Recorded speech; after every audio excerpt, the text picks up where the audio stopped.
La colocation, tu transgresses un autre interdit qui s'appelle l'interdiction de Chachamim, qui s'appelle le Yehoud. Yehoud, c'est s'isoler avec une femme. Ok, là, tu transgresses cette interdiction, mais tu ne transgresses pas une autre interdiction. Mais si la femme, elle est étudiante, 20 ans, toi, tu as 20 ans, il n'y a rien entre vous, c'est... Oui, mais on a un homme, il n'a pas le droit de s'isoler. À la base, la halakha, à l'époque des Chachamim, avant David Ameler, ils ont interdit de s'isoler. Pardon, David Ameler, il a interdit de s'isoler avec une femme. Avant, on avait interdiction de s'isoler avec une femme mariée. David Ameler, il a rajouté l'interdiction de s'isoler même avec une femme non mariée. Et ça, c'est des grandes halakhot dans notre société à nous. Pourquoi ? Parce qu'en vérité, dans notre société à nous, les hommes et les femmes, ils travaillent ensemble.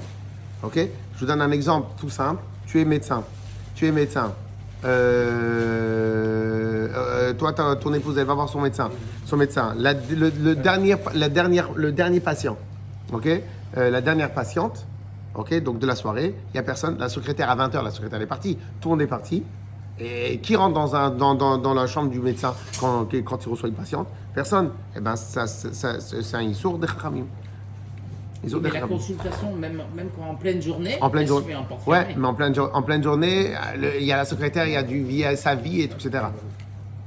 Donc, si le docteur, il n'a pas fermé la porte à clé, il n'y a pas de problème, parce qu'il y a un docteur, il a toujours la secrétaire qui rentre, lui amène un papier, pose la question, dérange, et tout, etc. Okay ? Et en plus, c'est un endroit quasi public. Quasi public. Il y a très souvent des docteurs où il n'y a pas de secrétaire, où il est tout seul, le gars. Eh bien, ça, c'est un problème.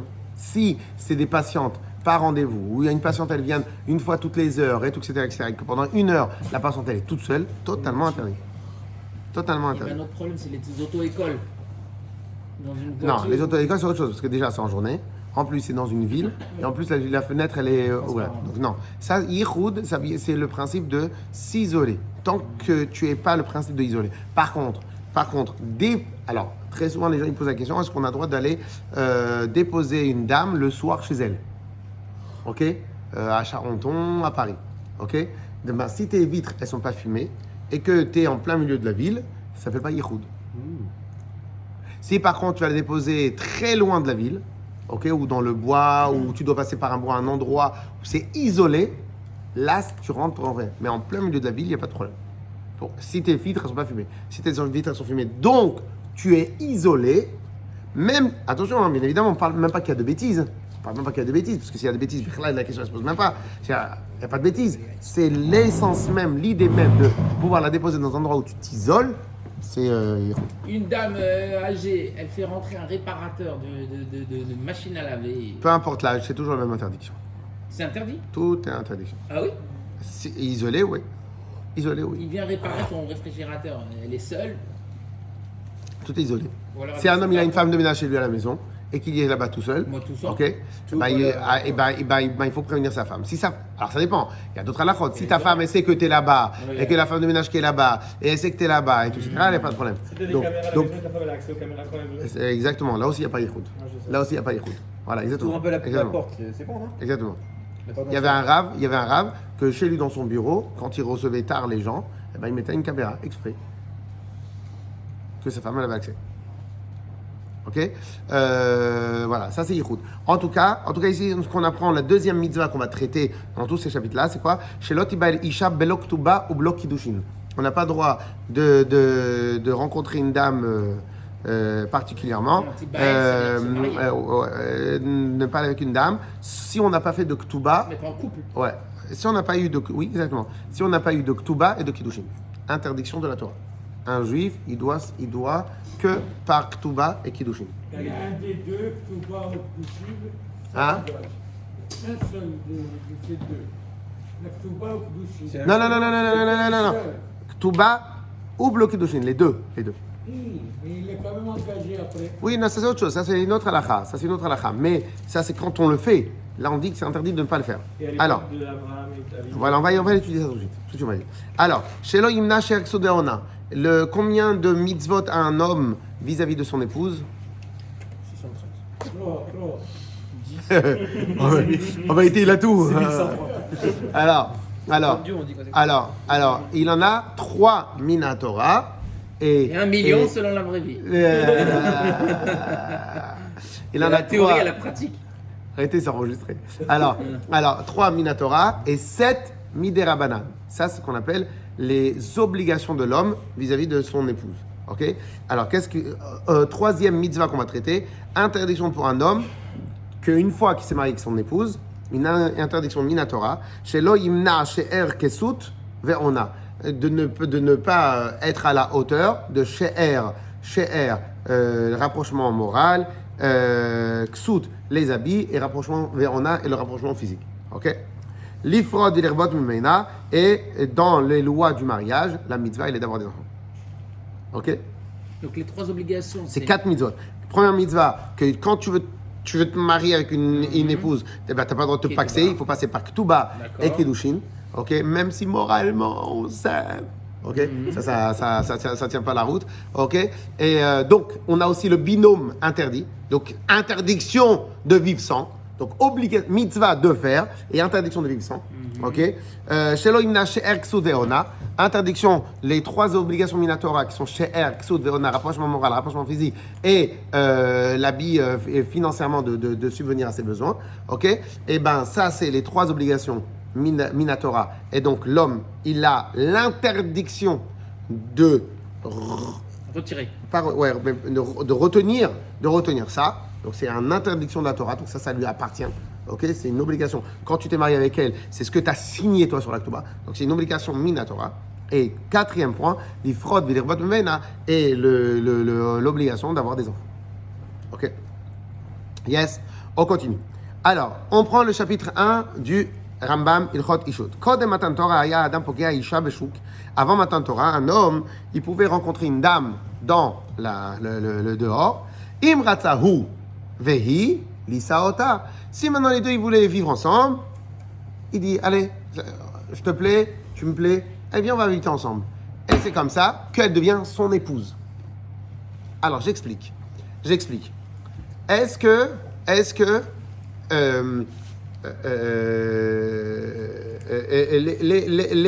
les non-juifs, ils n'ont pas de Ktuba et Kiddushin? On est d'accord? C'est pourtant ils sont mariés. Ok? Ils sont mariés. On est d'accord? Donc le statut de mariage veut dire que cette épouse-là, elle appartient à telle personne et qu'aucun homme autre sur terre a le droit de lever les yeux sur elle. Ok? Donc ça, c'est le statut. Donc avant Matan Torah, eh ben, le mariage se faisait comme se fait aujourd'hui. C'est-à-dire, bonjour, on voudrait se marier ensemble, eh bien on va se marier ensemble. Ok? Parce que les chrétiens, ils passent par le prêtre, c'est une chose. Mais ceux qui ne sont pas chrétiens, qui ne sont pas musulmans, comment ils font? Ils passent par la mairie. Ici, ils ne passent pas par la mairie. C'est ma femme. Alors malheureusement, dans le jargon d'aujourd'hui, les non-juifs, ils disent « mon compagnon ». De moins en moins, on dit le mot « épouse ». Et de moins en moins, on dit ma femme et mon mari. Pourquoi? Parce qu'ils ne sont pas passés par le prêtre et ils ne sont pas passés par la mairie. C'est faux et archi faux. Al-Pi Torah, un monsieur qui n'est pas juif et une dame qui n'est pas juive, si les deux, ils ont décidé de se marier ensemble, ça s'appelle ma femme et mon épouse, malgré que ils n'ont pas fait de contrat, ils ne sont pas passés par la mairie. Femme, épouse, ils ont décidé ensemble de construire leur vie, ils s'appellent mon mari et ma femme. Vous voyez ce que je veux dire? Donc le problème, c'est qu'on passe par des protocoles, et ces protocoles-là nous enlèvent le émet. Si 2 personnes veulent vivre ensemble et veulent construire, veulent avoir des enfants, ça s'appelle mari et femme. Ok? Aujourd'hui, malheureusement, c'est quasiment honteux de dire mon mari. C'est quasiment honteux de dire ma femme. C'est démodé, c'est honteux, c'est nul. C'est nul. Ils sont en train de détruire et de découdre la société entièrement. Ok? Mais en tout cas, donc on nous dit qu'avant Matan Torah, c'est comme ça qu'un homme il devenait marié, et c'est comme ça qu'une femme elle devenait mariée. Pop, shloimaïlei. Ok? Clair ou pas? Alors, Machmisa le torbeto, ou boala, beno levenatzma, vetielo leisha. Donc il est rentré à la maison. Ils allaient ensemble, ils construisaient une maison, ils sont mari et femme. Mari et femme. C'est-à-dire, quand je dis mari et femme, quand je dis mari et femme, c'est-à-dire avec toutes les lois de mariage. Clair? Toutes les lois de mariage. Est-ce que c'est bien clair? Parce que ça veut dire que la femme, elle avait les droits de la Torah. She'er, Kesut Deona. On était avant Matan Torah, certes, mais même avant Matan Torah, l'homme, il avait des obligations. Donc, dès lors que tu la ramènes chez toi à la maison, ou bien que vous construisez ensemble une maison et que vous avez ensemble la maison, elle acquiert le statut de épouse. Et donc l'homme a des obligations comme on était avant Matan Torah, pas Bina Torah, mais les Chachamim connaissaient déjà à l'époque les mitzvot, donc il y a des obligations. Ce n'est pas parce que tu n'avais pas de Ketouba et de Kiddushim qu'il n'y avait pas d'obligation. Donc je veux bien qu'on décale, qu'on sépare dans notre tête ce qu'on appelle le statut marital, ok, avant Matan Torah et après Matan Torah. Le statut de marital avant Matan Torah, tu l'avais par un consentement mutuel, ça c'était avant Matan Torah. Après Matan Torah, pour avoir le statut marital, il fallait autre chose qu'un consentement mutuel. Vous avez compris? Mais c'est le même statut. Ok, on continue. La manière de l'acquérir. Exactement.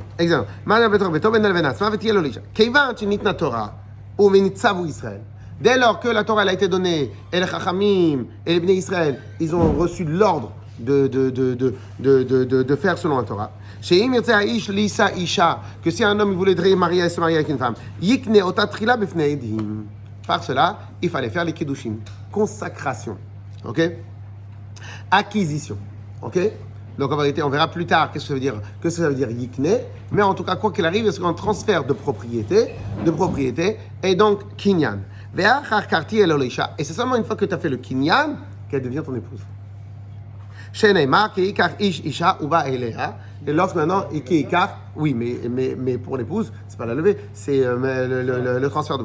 Alors, ce qui veut dire par là, et comme je dis aux khatanim et aux kalot, quand on doit les recevoir pour le mariage, eh ben je leur dis, écoutez bien, pour moi c'est vraiment éloquent ce que je vais dire.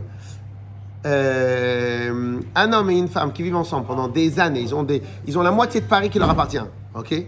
Elle et lui n'ont rien à voir ensemble dans le ciel, même dans cette terre-là. Ils n'ont rien à voir ensemble, ok? Et je les appelle, ils sont comme en location. En location. La preuve, et maintenant, comment définir la preuve de quel est le sentiment d'appartenance via la location? Eh bien, je vais vous poser une question. David, est-ce que tu te rappelles de la première voiture que tu as louée dans ta vie? Non. Est-ce que tu te rappelles de la première voiture que tu as achetée? Oui. Pourquoi? Parce que quand il y a une acquisition, il y a un lien qui s'installe entre moi et la chose. C'est comme ça qu'Hachem il a décidé. Hachem il a décidé que dans ce monde-là, il y a ce qu'on appelle la propriété. Donc un homme et une femme ne peuvent se connecter que s'ils passent par Kiddushin. S'ils ne passent pas par Kiddushin, ils n'ont rien à voir entre les deux. C'est deux personnes séparées qui profitent l'un de l'autre. Mais c'est pas un. Ok? On continue. Et c'est cette acquisition-là, en tout cas ce kinyan, ce kiddushin, c'est mitzvah taseh shel Torah, c'est une mitzvah positive de la Torah. Et donc, lorsque maintenant tu passes sous la choupa avec ta kala et tu le fais, à cet instant-là, tu ne fais pas juste une action de kinyan. Tu ne fais pas juste une action de kinyan. Tu fais une mitzvah. Et comme toute mitzvot, en vérité aussi les mitzvot midarabanan, mais comme toutes les mitzvot, on fait une bracha, tu mets les tefillin, tu fais une bracha, tu allumes les bougies de Shabbat, tu fais une bracha. Et bien de la manière, sous la choupa, la première bracha que le Rav il fait sous la choupa, c'est laquelle? C'est la bracha de Kiddushin. Asher asar lanu et ha'aruz avayitir lanu et ha'nesot lanu ali de choupa avec Kiddushin. Baruch ata Hashem. Ok? Le Kadesh Israël ali choupa avec Kiddushin. Ok? Ça c'est une mitzvah. Comme c'est une mitzvah min haTorah. Kiddushin c'est sanctification. Consacration. Partout, dans tout le monde entier, Kadosh, c'est consacré. C'est pour ça qu'en vérité, comment tu traduis dans la vie de tous les jours quelque chose de saint, quelque chose de sacré? C'est l'équivalent des fiançailles chez Goïm. On ne sait pas quel statut. Est-ce que eux, dans les nations du monde, le statut de fiançailles est un statut où tu m'es promise? C'est ça. Mais dans Kiddushin, c'est pas la même chose. Vous voulez aller dans le bureau, Rabbi? Alors que dans la Torah, Kiddushin, c'est pas tu m'es promise. On est mariés. Et ce qu'on va voir plus tard, la seule différence dans la Torah entre Kiddushin et Nisuin, donc fiançailles et épousailles, c'est sur l'entretien de l'homme, l'obligation de l'homme à s'occuper de son épouse. Ok? Donc, lorsqu'il y a Kiddushin, on verra ça plus tard, lorsqu'il y a Kiddushin, au moment de Kiddushin, l'épouse, elle est considérée comme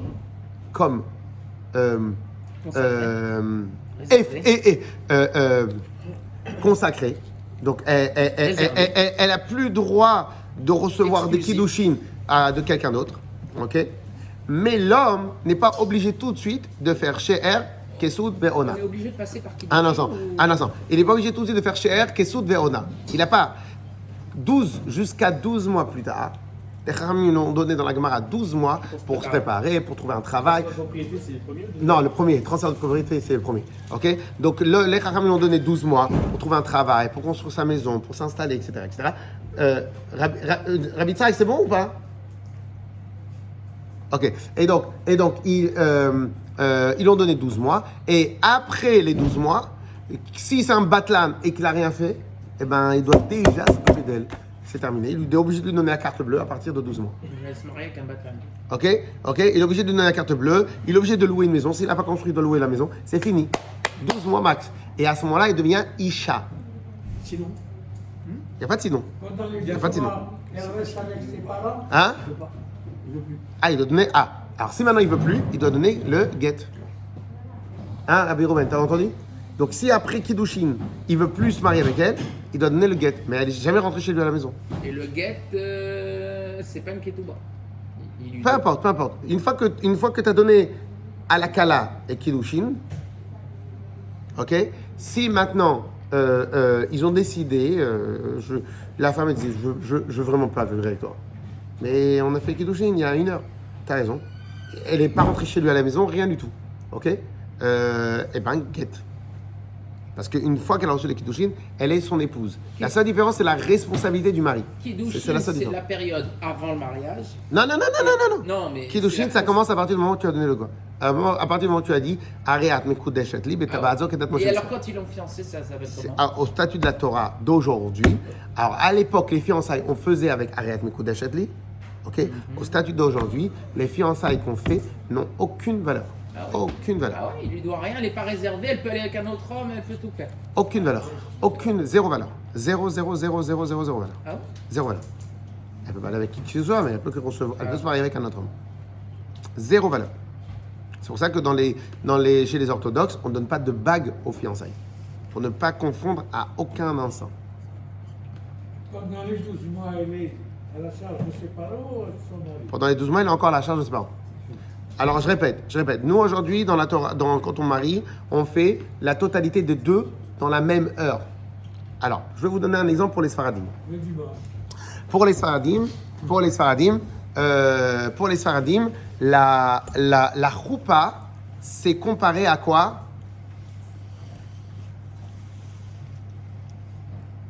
Pourquoi l'homme vient le premier sous la choupa? La choupa, c'est comparé à, je dirais, bêtement à la maison. À une maison, non? Bêtement, t'as bien répondu. Ah, c'est ça, instinctivement. Bêtement, t'as bien répondu. En gros, pourquoi l'homme, il arrive le premier sur la choupa? Parce que pour acquérir les 4 coudées, Ruben, écoute bien, c'est très intéressant. Pour acquérir les 4 coudées, ok? En tout cas, la choupa est sa maison. La kala arrive à lui sous sa maison. Les Sfaradim rajoutent avec le talit. Nous, on croit que c'est pour faire la bénédiction. C'est pas pour faire la bénédiction. Le talit, c'est une sorte de deuxième choupa. Ok? Ou une deuxième choupa. Mais en tout cas, ça, c'est la choupa. Ce qui veut dire que dans la même heure, le khatan, aujourd'hui, je parle du mariage, aujourd'hui, comment les Khamis ont organisé pour justement qu'il n'y ait pas de bêtises. Comment ça se passe? Le khatan donne la kala à la kala, arrête mes kudesh et betabat zokedat moshe Israël. Donc ça, c'est les kiddushin. Ok? Ensuite, pour les Ashkenazim, c'est avant la Ketouba, et pour les Sfaradim, c'est en même temps. On donne la Ketouba. La Kala, elle a accepté les Kiddushin et la Ketouba. La Choupa devient sa maison. Elle sort de la Choupa, c'est son épouse, à 100%. Ok?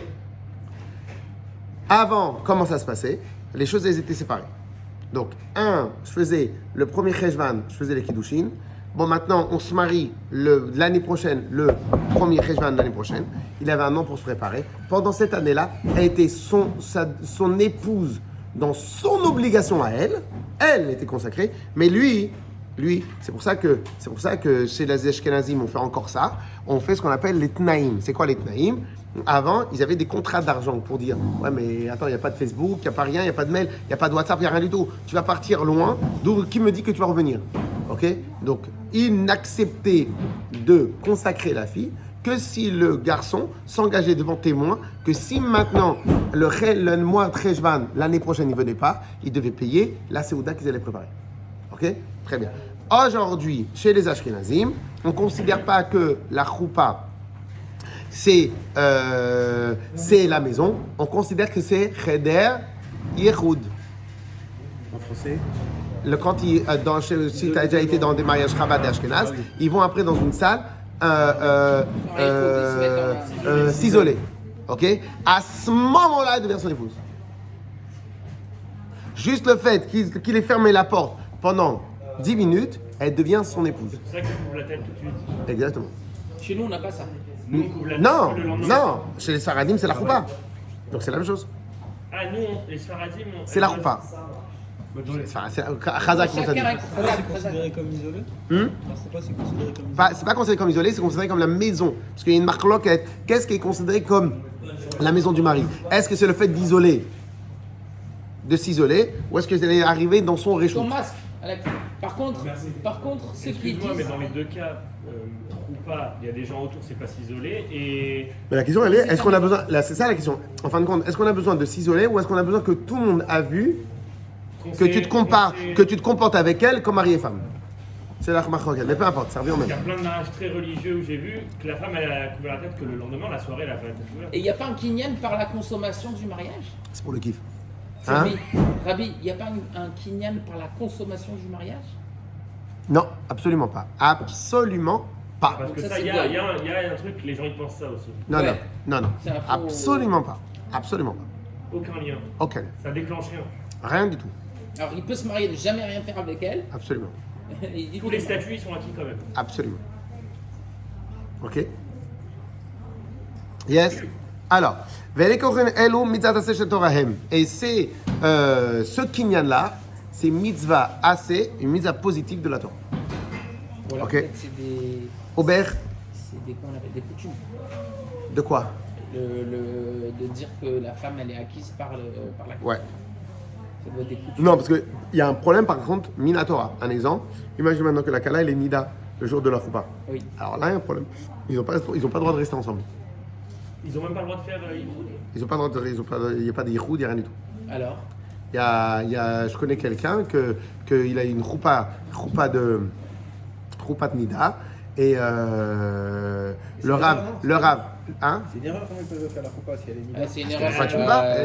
La Kala elle devient Nida. C'est la La Kala elle devient nature, Nida, hein, c'est comme ça. Tu peux pas prévoir. Il y a des prévisions. Ok. Alors, Un an avant, tu fixes la date du mariage. Un jour près, tu peux Non, te c'est pas tromper. comme ça la date du mariage. alors deux secondes. salle. Et c'était le Rav Pesner. Et le Rav Pesner, il est rentré dans le Cheder Yichoud, en plein milieu. Pour leur dire. Ah, Mais non, parce que Chômeur. pour faire devant les yeux de tout le monde, tu dois rester discret. Ok ou pas? Parce que tu vas pas raconter ta vie à tout le monde. Mais de l'autre côté, Alpi Alacha, il n'a pas le droit de s'isoler. Donc il a prévenu à l'avance Qui rentrerait. qu'il rentrerait. Et il est rentré en plein milieu. C'était un guerrier sur la fête. Un guerrier. Mais il l'a fait dans quel but? Shalom, mon frère. Parce que s'ils s'isolent, ils sont yichoud. Ah, et donc ils auraient fait une avéra. Bah oui. Donc en fin de compte, pour que la Mais ce choupa soit yichoud- cachère totale, Le Ihoud Nida, il est assourd que le jour du mariage. Mais après, non, jusqu'à qu'elle aille au milieu. Mais après, une fois qu'elle a fait son premier migvé. Alors après, Si elle ils est- peuvent vivre ensemble. elle est- Tant qu'ils n'ont pas fait, tant qu'ils ont pas fait le premier Mais elle ils est peuvent, mariée. ils Mais peuvent pas vivre ensemble. Mais elle est morte. J'ai compris, c'est que le premier. Mais ils peuvent rentrer dans leur maison. Bah, Et ils c'est vont pareil. s'isoler. Bah non, ils vont Non, s'isoler. ils Ils ont n'ont pas pas le le droit de s'isoler. Donc ça veut dire quoi? Ils sont rentrés chez eux avec chacun? Ah, bah non. Ça redevient un nid Vous pouvez pas. normal. Ils étaient obligés de vivre chez la famille. Mais C'est ça, pourquoi? chacun Mais rentre chez pourquoi? Non. Ils ont vécu ensemble chez la famille. Ah, chez la. Pourquoi avoir leur maison et vivre en mode Nida n'était pas possible? Puisqu'ils sont mariés. Parce Ah que non, parce qu'il y a trop de Yetzara. Ah, trop de Yetzara. ça, c'est une explication. Ouais. Parce qu'il a jamais eu et. Ok. Ça, c'est la vraie raison. Mais sinon, c'est statut de femme quand même. Ok? Et c'est ce qu'on appelle ce kinyan, c'est une mitzvah d'aseh min Torah. Et l'épouse, elle est acquise dans l'un de ces 5 manières-là. Bekesef, shtar et bia. Alors, vous allez voir que une des grandes erreurs que les gens y pensent, c'est qu'on acquiert notre épouse à travers de l'argent. Faux et archi-faux. C'est 3 modes. C'est des chameaux. 3 modes, voilà. C'est 3 modes d'acquisition. 3 modes, c'est un mode d'acquisition. C'est un mode que la Torah a considéré, ce qu'on appelle un transfert de propriété. La preuve que ce n'est pas une question de valeur d'argent. La preuve, c'est qu'il y a shtar. Shtar, c'est Pardon, kesef, on va laisser. Shtar, c'est un contrat. Alors, c'est quoi un contrat? C'est je sous-signé, donc la feuille, elle vaut 0,001 centime. Ok? Donc, je sous-signais Shlomo ben Ami ve truc. Non, pardon. Areat, c'est faux ce que j'ai dit. Pardon, je retire, c'est faux. Areat mekudeshet li beshtar ze kedat Moshe Israël. Tu marques Areat mekudeshet li, etc. Areat mekudeshet li beshtar ze, on fait un contrat tous les deux, que tu es ma femme. Beshtar ze kedat Moshe Israël. Elle prend le shtar, elle est kiddushin.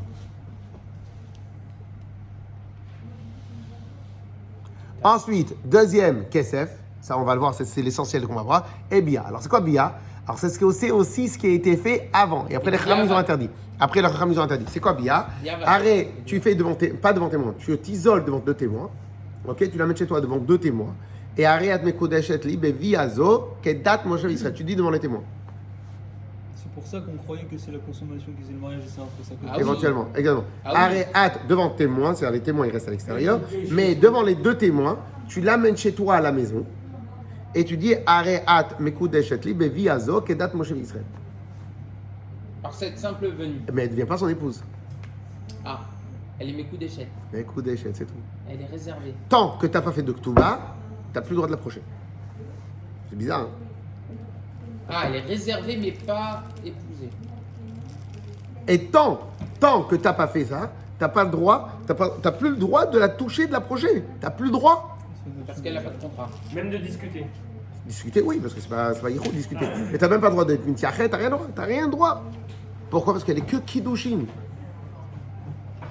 Après, il faut passer sous la choupa. C'est très bizarre. Comme c'est